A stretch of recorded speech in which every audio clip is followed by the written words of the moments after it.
bonjour à toutes et à tous, on se retrouve pour un nouvel épisode de Radio Lanta, votre podcast 100% Koh-Lanta. On espère que vous allez bien. Aujourd'hui autour de la table, je suis accompagné de Roxane Verse. Bonjour. De Clément Lopez. Bonjour à tous. Et des deux fidèles Théo Mouton et Alexandre Herbin. Bonjour Anthony. Bonjour Anthony.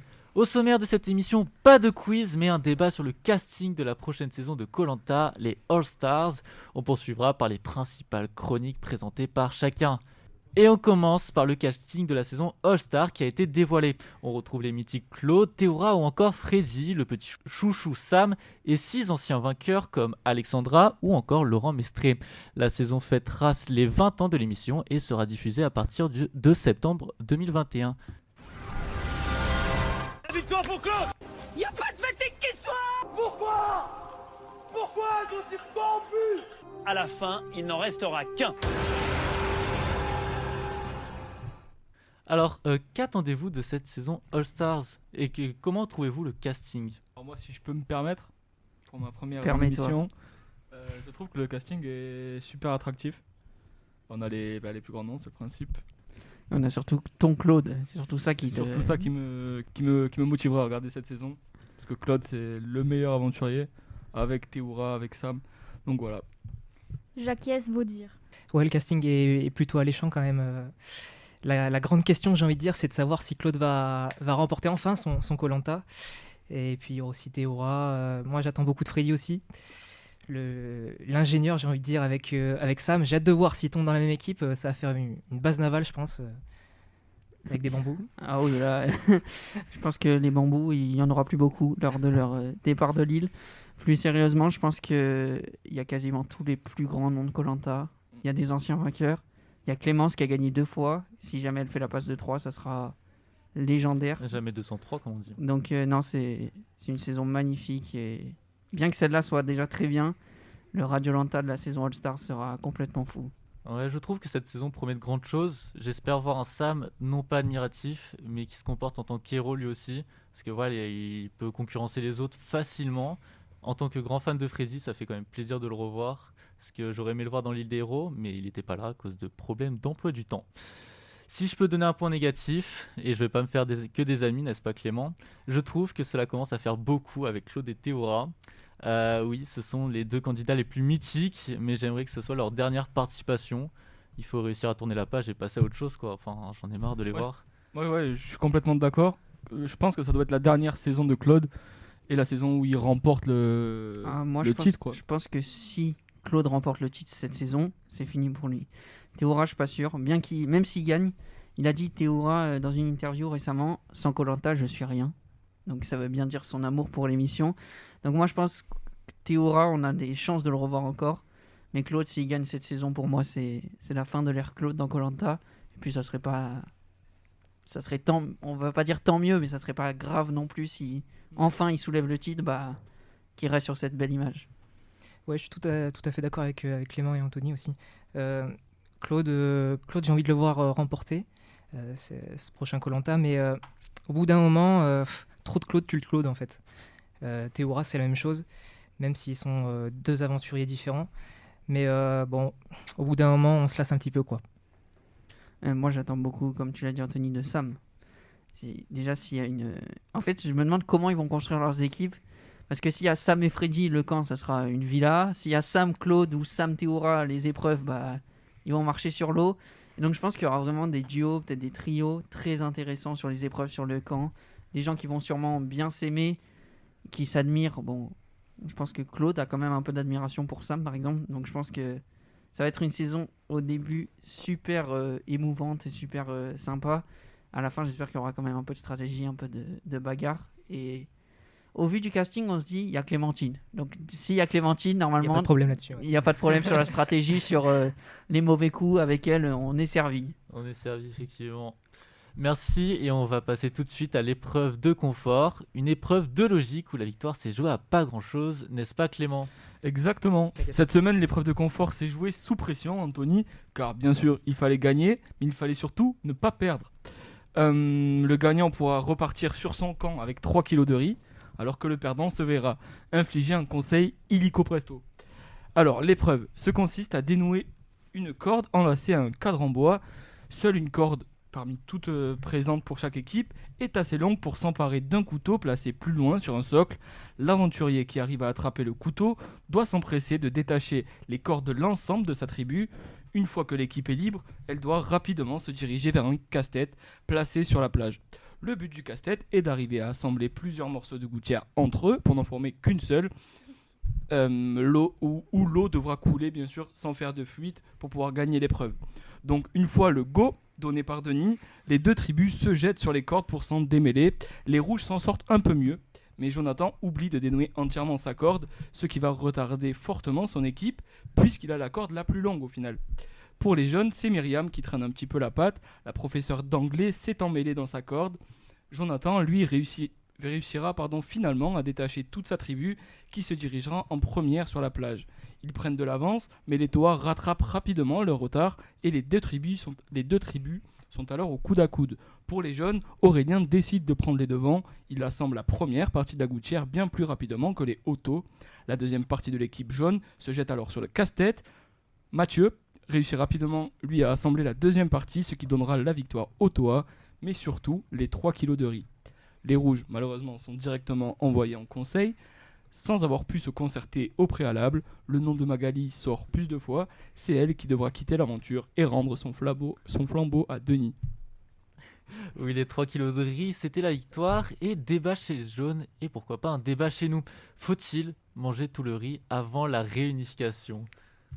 Moi, ça me fait beaucoup rire ce débat. C'était excellent, c'était l'égoïsme pur et dur de certains. Est-ce qu'il faut manger tout le riz Franchement, c'est une question difficile. Mettez-vous parce qu'on à leur place. Quand on se met à leur place, on se dit, d'un côté, on a gagné, c'est pour nous, quoi. 3 kilos, même s'il reste 5 jours avant la réunification, c'est 3 kilos en 5 jours. Et après, on se dit, si on est en supériorité numérique à la réunification face aux rouges, il faut que nous, on puisse quand même s'entretenir quand on sera plus qu'entre jeunes dans le meilleur des mondes. Donc non, c'est vraiment une question très très difficile.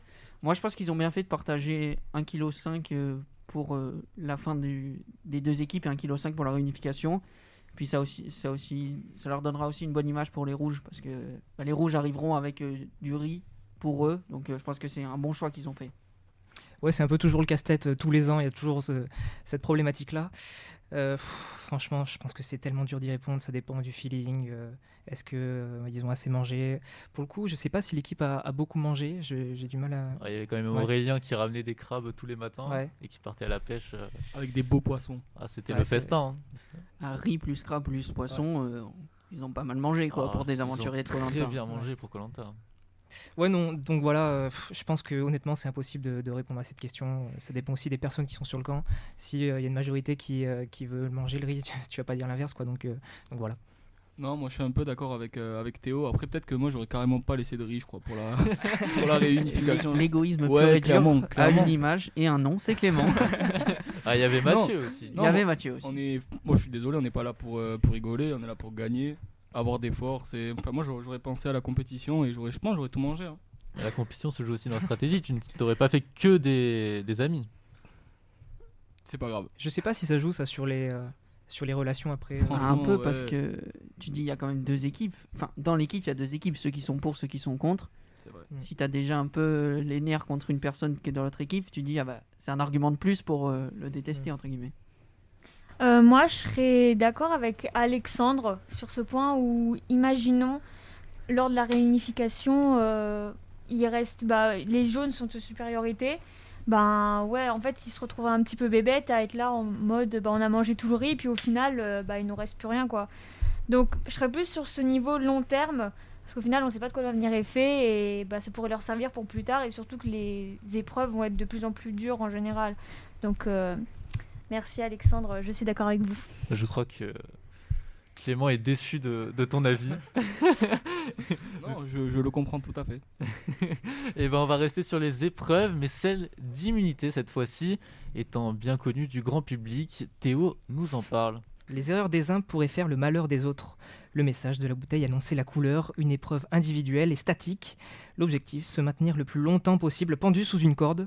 L'équipe, qui présentait au moins un candidat présent en dernier, remportait l'épreuve. Une épreuve donc difficile. Suspendu, il fallait supporter son propre poids. Avantage donc pour les profils légers et musclés, même si le plus important était évidemment dans la tête. Si certains restaient immobiles à l'image de Flavio, d'autres présentaient très rapidement des signes de faiblesse, avec Thomas et Arnaud en première ligne. Quelques minutes plus tard, ce dernier décidait d'en terminer, lâchant ainsi la corde suspendue. Les aventuriers étant reliés par cette même corde, chaque abandon de candidat d'une même équipe provoquait une secousse et distendait ainsi la corde, corsant ainsi la suite de l'épreuve pour ses coéquipiers. Après l'abandon d'Arnaud, suivait rapidement celui de Thomas et remettait les deux équipes à égalité. 20 minutes plus tard, le vent s'immisçait dans les débats et rendait les conditions d'épreuve difficiles. Vincent, Myriam et Shanice rendaient les armes et laissaient les deux vaillants Flavio et Aurélien seuls face à une armada rouge, bien placée pour gagner, et qui ne comptait à ce moment qu'un seul éliminé, Arnaud. C'était sans compter ce coup de frisson suite à l'abandon brutal de Frédéric qui, en lâchant la corde, entraînait Laure dans sa chute. Les débats se resserraient dans la tempête, 3 rouges contre 2 jaunes. Malgré une belle bataille, Aurélien abdiquait et entraînait Flavio avec lui. En face, Jonathan paraissait en avoir encore un peu sous le pied. Avec cette défaite, les jaunes prenaient donc la direction du conseil.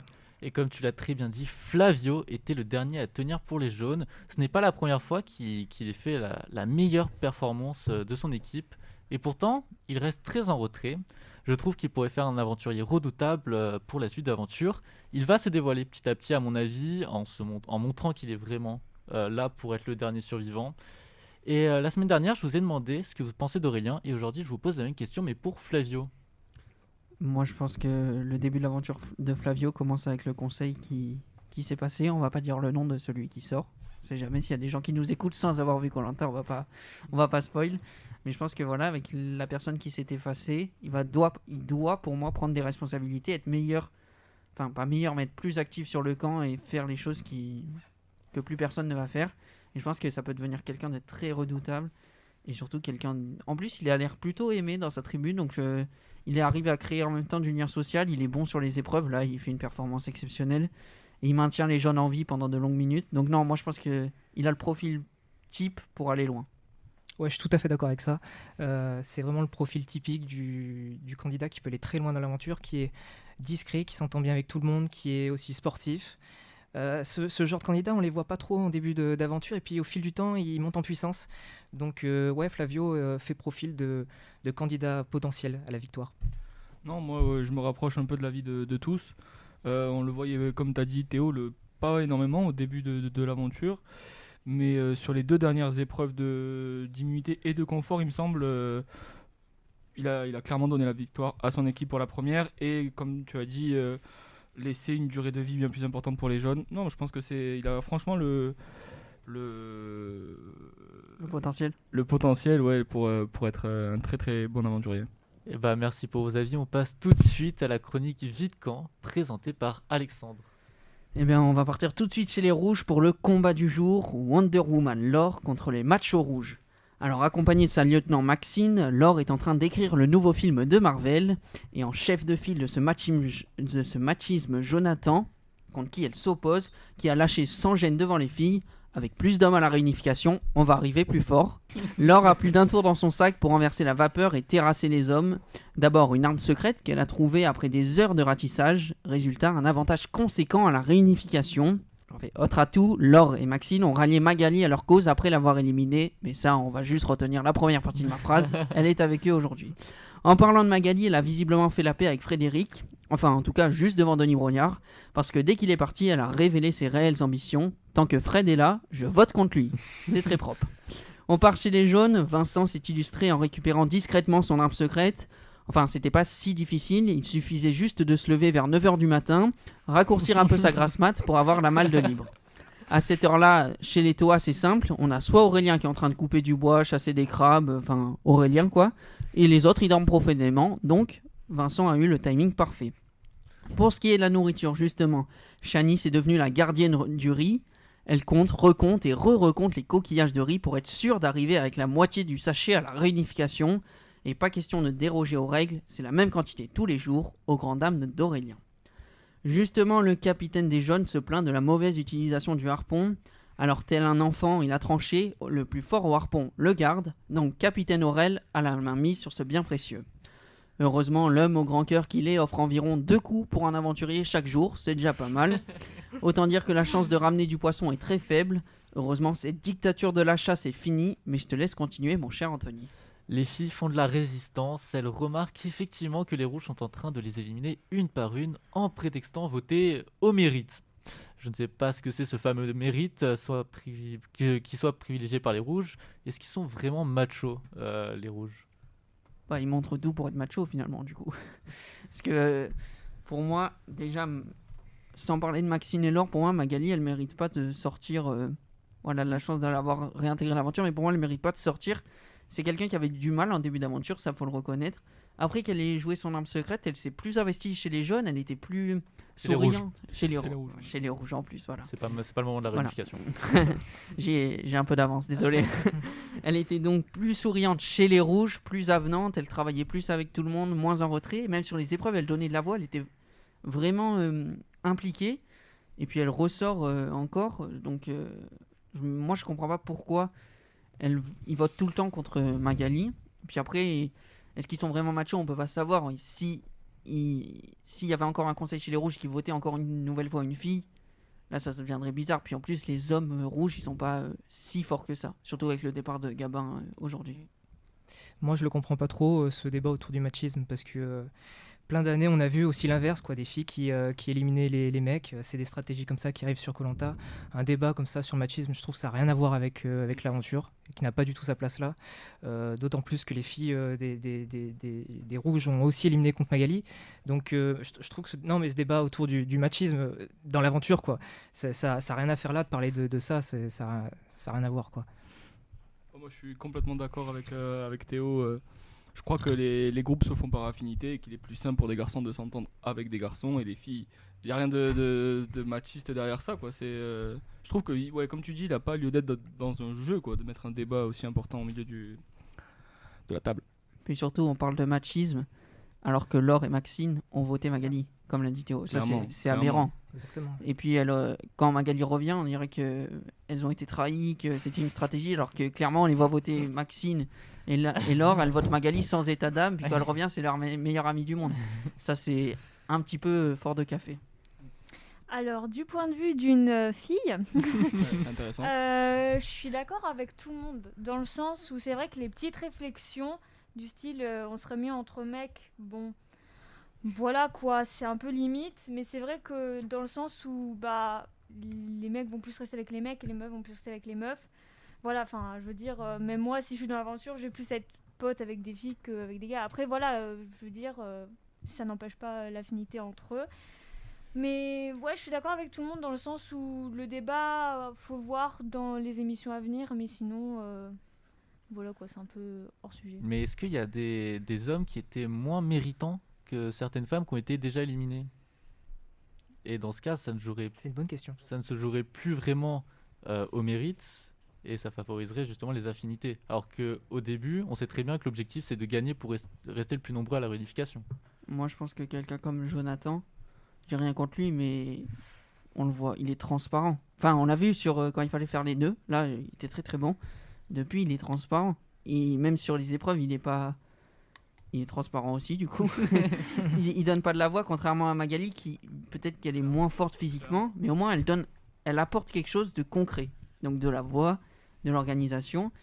Peut-être même Frédéric, je sais, bah pareil, il est transparent. En fait, les hommes rouges, Je trouve que hormis les hommes, Gabin, hormis Gabin, ils sont transparents. Et C'est- je trouve pas ça méritant. Mais peut-être aussi, je sais pas ce que vous allez en penser, Théo, Clément, c'est qu'on a le contraste avec les hommes jaunes, qui sont tous différents les uns des autres, un peu tous forts, qui ont chacun leur personnalité et des personnalités fortes, donc on les remarque plus peut-être que les rouges qui sont peut-être un peu plus restreints, plus unis, tout ça. Ah oui, non, totalement d'accord, hein. Mm, Ça mm. c'est sûr, hein, les personnalités jeunes sont ont beaucoup plus de relief que les personnalités rouges.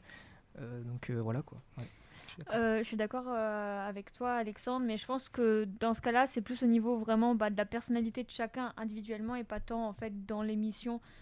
Parce que, enfin, c'est ce que je pense personnellement, mais voilà, c'est vrai que chez les jaunes, on a des grosses personnalités et des forts caractères, et chez les rouges, voilà, enfin, de ce que je ressens, ils s'entendent tous plutôt bien en général, et ils sont tous pas transparent parce que, enfin, je trouve ça un peu méchant de dire transparent, mais je sais pas. Je pense que c'est plus au niveau de la personnalité individuelle qu'autre chose pour le coup. Ok. Eh ben, on va clôturer ce débat. Un énorme rebondissement au conseil. Shani s'est mis en place une stratégie pour éliminer leur chef Aurélien. Et c'est ce dernier qui s'est retrouvé aux côtés de Denis, le flambeau éteint. Surprise totale pour le pharmacien, grand stratège qui s'est fait prendre à son propre jeu.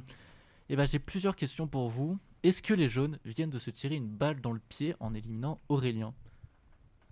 Alors pour moi totalement. Bien que je ne suis pas une grande fan d'Aurélien, faut se l'avouer quand même, il faisait quand même 50% du taf sur la vie de camp. Enfin voilà, c'est tout le temps lui qui pêchait. Après, c'est vrai que c'était le seul à pêcher parce que c'était le seul à avoir les affaires pour pêcher. Et puis enfin, c'était aussi un peu le seul capable de le faire, mais ouais. Après, je peux comprendre que la personnalité est assez déplaisante, mais enfin, je veux dire, voilà quoi. Faut l'avouer, c'était le capitaine et il faisait tout. Après, aller chercher du crabe à 6h du matin, c'est pas compliqué pour tout le monde. Écoutez, Même sans moi, arpent. je l'ai jamais fait, donc je peux pas vous dire. À ce moment-là de l'aventure, je pense que c'est un peu tard, dans le sens où il se tire pas forcément une balle dans le pied, parce que dans la réunification, le seul jaune qui était capable justement de la faire à l'envers au jaune, c'était un peu Aurélien, quoi. Donc d'un côté, il se tire pas vraiment une balle dans le pied, quoi. C'est à ce niveau-là. Moi, je voudrais juste, Shani, si tu nous écoutes, merci. Moi, ça m'a fait plaisir. C'était magnifique de voir une stratégie comme ça dans les équipes. C'est rare qu'il y ait, avant la réunification, qu'il y ait des stratégies si poussées, si loin. Donc là, franchement, merci Shani, si tu nous écoutes, on sait jamais. Faut bien la remercier. Donc non, moi, j'ai vraiment aimé. Après, est-ce qu'il tire une balle dans le pied ? Non. Moi, clairement, bon, peut-être que je suis peut-être pas objectif parce que j'aime pas trop Aurélien, mais moi, je pense que, comme je l'ai dit pour Flavio tout à l'heure, Flavio, il va pouvoir s'élever, il va pouvoir aller pêcher. Il y a des gens comme Myriam qui réclament aussi d'aller pêcher. On va voir. Pour l'instant, on peut pas savoir s'ils se sont tirés une balle dans le pied ou pas. Si plus personne ramène de poissons, si quand on va chercher des poissons avec le harpon, personne n'y arrive, là, on se dira, ah bah oui, ils auraient pas dû. Mais si finalement, il y a moins de quantité, mais il y en a toujours assez pour les alimenter, ça sera qu'un bon coup stratégique de Shanice et de ses compères. Et pour rajouter, j'ai pas le souvenir qu'il ait été transcendant dans les épreuves non plus, Aurélien. Donc, il a été bon dans la dernière d'immunité, mais C'est tout. On l'a vu affronter Agabin, il ne pouvait plus avancer alors qu'il avait, On est d'accord. il avait, je crois, un sac en moins, il pouvait plus un sac en avancer. moins. Il n'était pas allé chercher le troisième ouais. sac. il est même allé à l'infirmerie d'ailleurs. Il allait à l'infirmerie. Du coup, je vais revenir sur ce que j'ai dit. Parce que c'est vrai qu'en fait, Aurélien avait une très une très forte personnalité. Et en fait, ça prenait le tout sur toute l'équipe. Donc peut-être que grâce à ça, on va voir des personnalités s'élever et justement des aventuriers forts en fait dans l'émission. Mais je reste quand même sur l'avis comme quoi que c'était un aventurier quand même... Enfin, je pense qu'il pouvait aller plus loin, honnêtement. Je pense qu'il avait les capacités d'aller plus loin. Mais je pense que on en a déjà pas mal vu de sa personnalité, etc. Donc à voir en fait. Et justement, comme tu le dis, Roxane, on parle peu de sa personnalité, mais plus de ce qu'il fait. Donc ce qu'il fait, on est tous d'accord et unanimes sur ça, c'est parfait pour une équipe. Mais sa personnalité, je pense que 24 heures sur 24, ça doit être un enfer. Quand il est en interview devant la caméra sur l'île et qu'il dit « De toute façon, c'est moi le plus fort », je pense qu'il dit peut-être pas comme ça face à ses coéquipiers, mais il le dit quand même. Il le pense. Il le pense et il doit le faire ressentir. Et moi, je Il comprends le que ça pense. peut complètement agacer quand tu vis avec quelqu'un pendant 10 jours ou plus, et qu'il est comme ça tout le temps. Puis même la fin du conseil, quand il dit vous avez fait une erreur sur le plan physique, athlétique et sur le plan intellectuel. Il rabaisse tout le monde. Je veux dire, à quel moment tu penses que tu es supérieur intellectuellement aux 8 personnes devant toi ? C'est vrai. Même si tu le penses, moi je trouve que c'était pas Tu une le bonne dis idée pas. de le dire. Enfin, ça se dit pas, je Il trouve. est éliminé, il n'a plus Mais- rien à perdre. Oui, mais s'il revient dans le jeu pour blessure médicale, Ce serait con pour lui. voilà, ça lui porterait vraiment préjudice. Non, ouais, je me rapproche un peu de l'avis d'Alexandre, dans le sens où quand on regardait les séquences sur le camp des jeunes, on avait vraiment l'impression d'assister à, comme s'il y avait un cours avec un prof et des élèves ou un père Il et était des chef enfants. d'orchestre. Clairement. Il était moniteur de colo. Et dès le premier épisode, au final, pour la mise en place du camp, il a vraiment laissé la place à personne pour disposer la cabane. Enfin, je trouve qu'il a un peu Tout en fait. clairement tout. On en reparle, Roxane, tu parlais du harpon, c'est la même chose. Peut-être qu'il est très fort en pêche, mais les autres n'ont pas eu la chance d'essayer aussi, donc c'est peut-être pour ça qu'on ne sait pas s'ils sont plus forts. Moi, en tant que spectateur, ça me fait du mal de voir Aurélien sortir parce qu'il apportait quand même du spectacle sur les 5 dernières semaines. Je suis désolé, sur la vie de Camp des Jaunes, s'il n'y avait pas Aurélien, on se serait fait chier quoi. Pendant 5 semaines. Honnêtement, Il y a Mathieu. Je suis pas d'accord, il y a le corps, Ouais, c'est mais- tout, franchement. Ouais, mais le Corse, on l'a vu 5 fois moins à l'écran qu'Aurélien, quoi, quand même. Même s'il a du caractère, je pense qu'on va le voir d'ailleurs plus tard, Clairement, qui va clairement. arriver, ça c'est sûr. Mais sur ces 5 premières semaines, s'il y a un candidat, moi, que je retiens, c'est Aurélien. Ouais, Aurélien. Donc, Direct. quand je regarde koh, moi, je regarde avant tout un aventurier, plus qu'une personnalité, en fait. Donc, voilà. Et du coup, j'ai une question pour toi, Théo, tu le retiens en positif ou en négatif, justement? Moi, je le retiens totalement positif, ouais. Il n'y a rien qui Parce te. que, alors si, c'est son ego, mais son Tu ego, l'irrites un peu, moi je quoi. comprends totalement qu'on puisse l'éliminer parce que le mec a un ego surdimensionné. Moi le premier, je pense, je suis sur le camp avec lui, mais j'en ai marre quoi. Mais en tant que spectateur, le mec avait quand même un petit côté stratège. Il était, même s'il n'était pas exceptionnel en sport, il était quand même assez sportif. Il était leader, charismatique.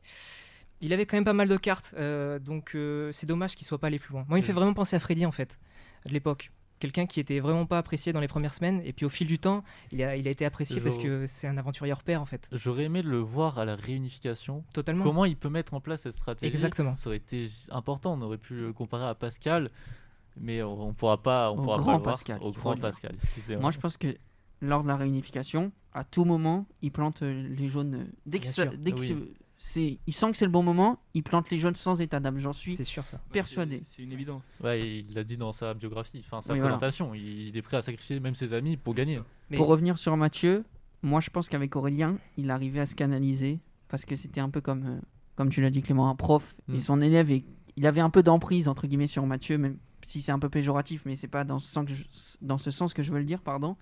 Je pense que Mathieu, là, quand il gagne, bon, il gagne donc il est content. Quand il perd, mais il est canalisé, donc ça va. Mais là, en individuel, quand il va perdre, ça va être le spectacle, le Ça show va- Mathieu. Ça va être lui la brebis à 3 pattes.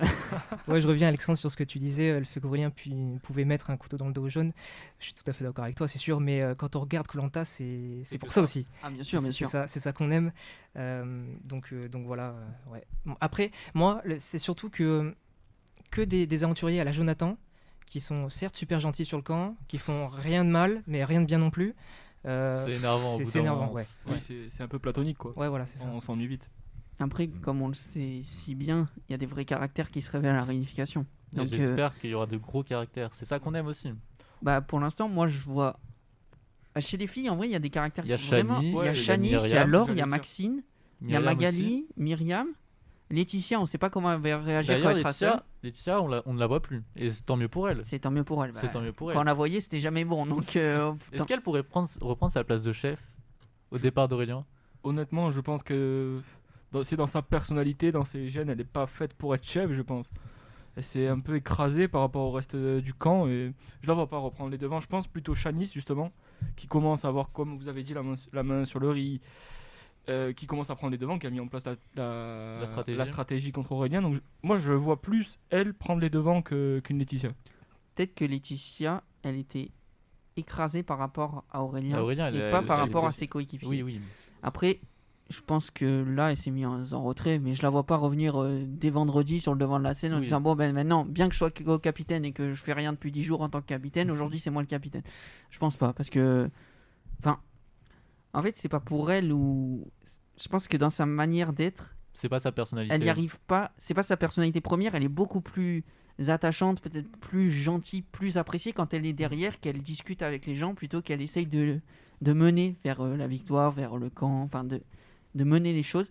Donc non, moi je pense qu'il faudrait que, comme l'a dit Clément, Shanice, pour moi c'est la capitaine des Shanice. jaunes. Et puis honnêtement, pour revenir sur le sujet de Laetitia, est-ce qu'elle a quelque chose à gagner à se mettre en position de chef? Je pense que c'est bien plus dangereux pour elle que de rester dans la position dans laquelle elle est actuellement, quoi. Ah bah on l'a vu, dès qu'elle était Dès- capitaine, elle était menacée. Elle Elle s'est était fait menacée. remballer par Vincent et s'est fait. Je pense que c'est compliqué C'est pour elle. mieux pour elle le qu'elle poste de reste en retrait, qu'elle fasse sa petite aventure, son petit bout de chemin. Et qu'est-ce que je veux dire? Aurélien avait regretté d'être capitaine. Justement, il voulait pas, il l'avait dit dans une interview, il ne voulait pas être capitaine pour garder sa personnalité, pas la dévoiler tout de suite. Et est-ce que le fait qu'il soit capitaine, ça l'a obligé à dévoiler sa personnalité. Oui, bien sûr. Pour moi, le vainqueur de koh-Lanta, c'est celui qui cache le mieux son jeu, le plus loin possible. Là, pour le coup, Aurélien s'est montré tout de suite, leader. Et on sait que quand on prend ces rôles-là, eh ben, on est sujet ensuite à des Après, controverses. Quoi. Est-ce qu'il avait le choix de... Vu l'équipe qui était désorientée au début, il n'avait pas le C'est choix ça, de il la était dans prendre en une main. équipe un peu de bras cassés. Quoi, donc, Au début, oui, il n'avait pas le choix de la prendre Je en main. pense aussi qu'il a trop d'ego pour s'écraser comme Laetitia. aussi, oui. ouais. Je pense que Laetitia, on sait pas, aussi bien, on dit qu'elle n'a pas le profil pour être capitaine, mais si elle avait été capitaine seule, peut-être qu'elle aurait bien mené sa barque. Mais on sait pas, on peut en douter. Clément, je vois ta mine, mais on sait pas. Mais Aurélien, je pense que c'était impossible pour lui de se mettre en retrait. Et je me dis que même sans ce rôle de capitaine, au vu de l'équipe des jaunes, s'ils avaient tous sur le même pied d'égalité, je pense qu'il aurait quand même pris les devants naturellement parce que c'est son caractère. Et je pense que c'est vraiment compliqué pour lui de se mettre en retrait, de rien dire, de laisser faire. Surtout quand on a une équipe qui n'est pas spécialiste en survie. Est-ce que vous êtes prêt à le revoir dans une prochaine saison, par exemple? Non. Non, clairement pas. Non, franchement, j'ai franchement pas accroché trop avec le personnage. Je comprends Théo ce que tu dis, qu'il passe bien à l'écran, qu'il est attractif pour le téléspectateur. Moi personnellement, en fait, j'ai pas aimé cette supériorité qu'il a voulu instaurer. Peut-être que Franchement, justement, il peut prendre conscience et peut-être se calmer. Bah, en fait, moi, j'aimerais bien le revoir, mais dans une équipe. En fait, s'il fait un All-Star, il sera forcément dans une équipe où les gens Ils sont connaissent Koh-Lanta. forts, où les gens sont forts sur le camp. Oui, ils savent quoi faire. Imagine, on le revoit avec, je sais pas, avec un Sam, avec un Théora, il n'aura pas besoin de se mettre en avant. Et la vraie question, ça sera, est-ce que il se mettra en avant quand même, parce que c'est sa personnalité, ou est-ce qu'il arrivera à se mettre en retrait? Pour moi, si, même dans une équipe comme Théora, avec Sam, avec des gens connus et des légendes de koh-Lanta, il se sent obligé de se mettre en avant, c'est qu'il n'est pas fait pour koh-Lanta. Moi, je signe tout de suite pour le faire revenir dans une autre édition. Je suis pas le seul Mais alors. la prochaine fois, si effectivement il revient, il est pas bête Aurélien, et il sait très bien que la prochaine fois, il va plus se mettre en retrait, cacher un peu plus son jeu. Voilà. Mais est-ce qu'on sera pas déçu du coup s'il revient et que finalement c'est un candidat un peu... On l'attendra à la On réunification. attendra la C'est ça. réunification, ok, Ça- mais au début de l'émission on se dira mais est-ce que c'est le même Aurélien? Pourquoi il est pas... On sera peut-être un peu déçu aussi de le voir comme ça. Peut-être qu'il pourra faire des petits complots dans l'équipe, Ouais. Comme Shanice. C'est On vrai. pourrait le voir à cette place. Ça Et va bah, être- ce ça sera va être tout sympa, pour ça ce va être débat. sympa. Et pour finir, on va parler du prochain épisode. Et c'est déjà la tant attendue réunification. Donc, pour ma part, l'un des meilleurs épisodes de la saison. Et pour vous, qui sera, je ne sais pas, les ambassadeurs? Déjà moi je vais juste dire un mot. Est-ce que vous pensez que la réunification arrive trop tôt? Ah ouais, elle est super tôt. Elle est Samir. tôt. Vas-y, Clément. Non, je suis complètement d'accord avec toi, Théo. Ça arrive super tôt. Elle est quoi. très tôt. Quand j'ai vu la semaine prochaine et quand il y a toujours une petite animation différente quand ils annoncent l'épisode de la réunification, je me suis dit ah ouais déjà quoi. J'ai l'impression en fait, je sais pas comment l'exprimer et si je vais le dire clairement ce que je pense, mais qu'il y a certains candidats qu'on connaît super bien et d'autres qu'on connaît tellement peu qu'on se dit bah, on n'a pas eu le temps de les connaître. Enfin moi je me dis par exemple Jonathan ou Frédéric, eh ben peut-être que 1-2 épisodes de plus par équipe, on aurait peut-être eu une occasion de les connaître mieux. Ouais, parce que du coup, on se retrouve un peu comme l'année dernière ou il y a 2 ans avec Ava. C'est une personne qui arrivait super loin et puis on la connaissait pas du tout finalement. Et c'est assez dommage d'ailleurs. Il y en a plusieurs des inconnus qui arrivent à la réunification, si je peux dire ce terme. À l'île des héros, par exemple, je ne sais plus comment il s'appelait, je crois qu'il avait éliminé Claude. Non, pas Claude, Théora, avec sa stratégie en... Je ne sais plus comment il s'appelle. Bref, il arrive jusque très loin, à l'avant-dernière épreuve, un truc comme ça, et personne ne le connaissait. On le disait même qu'il était caméraman au bout d'un moment. Ah oui, c'est Régis. Régis, voilà. Ah oui. Avec ses punchlines à la fin. Celle-là, Oui. ouais, Ah, les il est magnifiques rentré dans la punchlines. légende comme ça. Mais oui, je suis d'accord, ça arrive super tôt. Bon, j'ai jamais trop regardé les autres émissions de koh-Lanta, mais c'est vrai que, enfin, même moi qui n'ai pas l'habitude, je me suis dit, punaise, déjà. Enfin, je sais pas, pour moi c'était c'était plus tard et ouais, on n'a pas eu le temps de connaître certaines personnalités, donc ouais, pour moi ça m'a surprise que ça soit aussitôt et j'ai peur limite pour la suite de l'aventure parce que je me dis, enfin, si on a des aventuriers qu'on connaît pas, ben, je sais pas, ce serait un peu bizarre en fait. Je suis même pas sûr que tout le monde connaît le nom de tous les rouges autour de la table. On va peut-être pas faire le test, ça serait un peu dommage pour des gens qui font un podcast sur Koh-Lanta. Ça serait ballot. Pour revenir sur la question des ambassadeurs, est-ce que vous pensez que ça sera l'année où c'est un jaune choisit qui emmène les jaunes ou l'inverse, où c'est les jaunes qui choisissent l'ambassadeur rouge? Je pense que ce sera ça. Ouais, moi aussi. Les- Parce que ça rajoute un truc, je trouve. Moi aussi, j'aime bien comme ça. Je pense que chez les jaunes, pour aller chez les rouges, il faudrait envoyer Magali ou Arnaud. Arnaud, on sait pas ce qu'il peut faire. Et par contre, chez les Et rouges, je- vas-y. Moi, chez les rouges, je verrais bien Jonathan pour le coup. Ah, donc si t'es un jaune, toi, tu vas éliminer, tu envoies Jonathan aux ambassadeurs? Clairement. Ah ouais? Non, Bref. Moi, j'enverrais Arnaud. Et si j'étais rouge, j'enverrais Laetitia. pareil, les rouges. Laetitia, parce que c'est peut-être la plus capable de trahir ses coéquipiers. Moi, je pense que je suis jaune, j'envoie directement Magali parce qu'elle s'est fait sortir une première fois. Donc il y a de fortes chances qu'elle ressorte derrière. Et puis si effectivement elle y est, j'ai très très peur pour Frédéric pour le coup. Ouais, mais oui, j'avais pas Oui. vu comme ça, mais j'avais pensé. Au début, je voulais dire Magali, mais je me suis dit avec l'alliance Maxine et Laure. Mais Ça- après, peut-être oui que. Elle serait capable Elle serait d'éliminer. oh, je pense qu'elle serait Oh, elle complètement serait capable d'éliminer. S'il y a Frédéric. un truc en retour, même sans quasiment. Même sans, Frédéric, il peut partir. Il faut pas oublier que Laure a un avantage pendant la réunification et que à la présentation des armes secrètes, il y avait le rôle de l'ambassadeur secret. On ne sait pas ce que On ne sait c'est. pas encore ce que c'est. On ne sait pas si c'est ce rôle qu'aura Laure parce que ça peut être un tout autre avantage. Mais si un ambassadeur secret, quel sera son rôle? Eh bien, j'ai envie de savoir par contre. Mais du coup, si justement il y a l'ambassadeur secret, les jeunes ne pourront peut-être pas voter pour les rouges car ils ne savent pas qu'elle a une arme secrète. Franchement, je t'avouerai que les armes secrètes, celle-là, moi, j'ai rien compris. Non, j'ai rien compris non Je plus. reprends un peu la phrase de Théo, je suis désolé, mais elle m'a beaucoup marqué lors du premier épisode.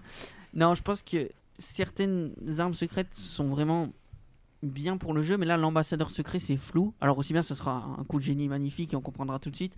Mais là, qu'est-ce que peut bien faire un ambassadeur secret quand on aille en un contre un à l'ambassadeur? J'imagine un petit espion et dès que il voit sa coéquipière le trahir, il arrive et oh tu fais quoi là? Je vais t'en mettre une. Tu m'élimines Peut-être pas si violent quand même. Oui, mais- peut-être pas si violent. Mais on peut s'imaginer à ça.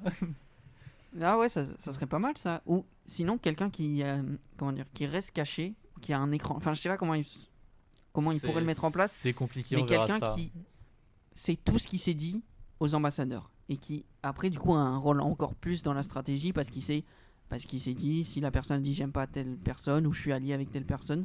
Donc non, je sais pas ce que ça peut être l'ambassadeur secret, mais en tout cas ça me plaît bien. J'aurais bien aimé voir Aurélien aux ambassadeurs. Totalement. Je crois que je suis fan d'Aurélien, mais je ne me peu l'avoue trop. pas. Je pense que les rouges l'auraient pas choisi.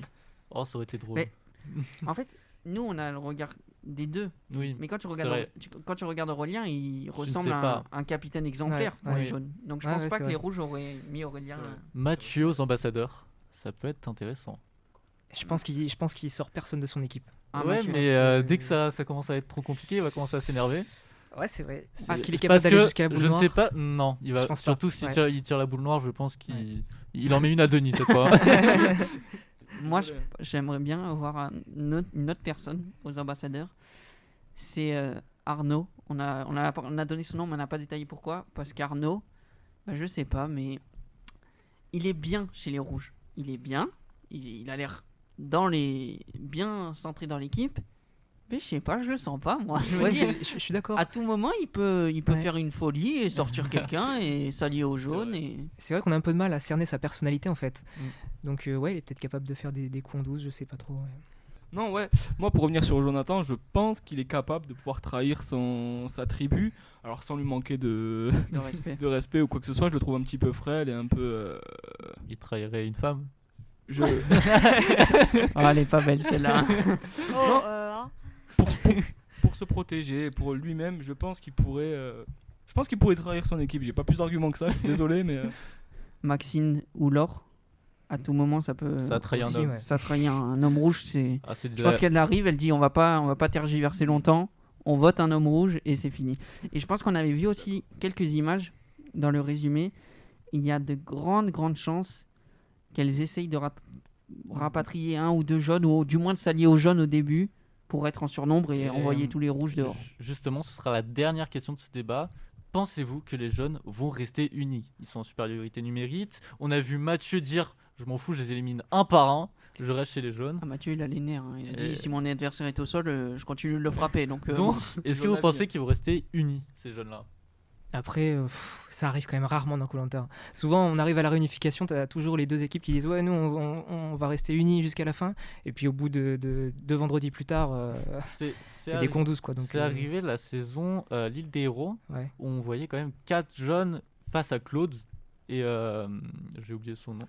Jessica, face Non, à tout. pas Jessica, mais on a vu à la fin, quasiment à la toute fin, par exemple sur l'épreuve d'orientation, il n'y avait que Claude, Ah oui, le oui. seul rouge face à que des jeunes. C'est vrai ça. C'est vrai que. Donc ça arrive quand même. Mais après, c'était peut-être un contexte différent. Parce il a que. gagné. Oui, bon, ça. C'est Claude quand même, faut le dire.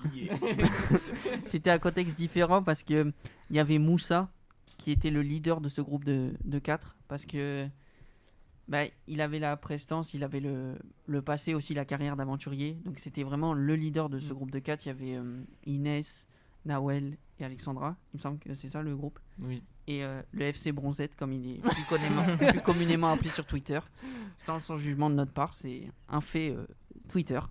Donc voilà, je pense que après, à mon avis, ça va forcément éclater. Enfin, Et qui pourrait faire éclater les jaunes?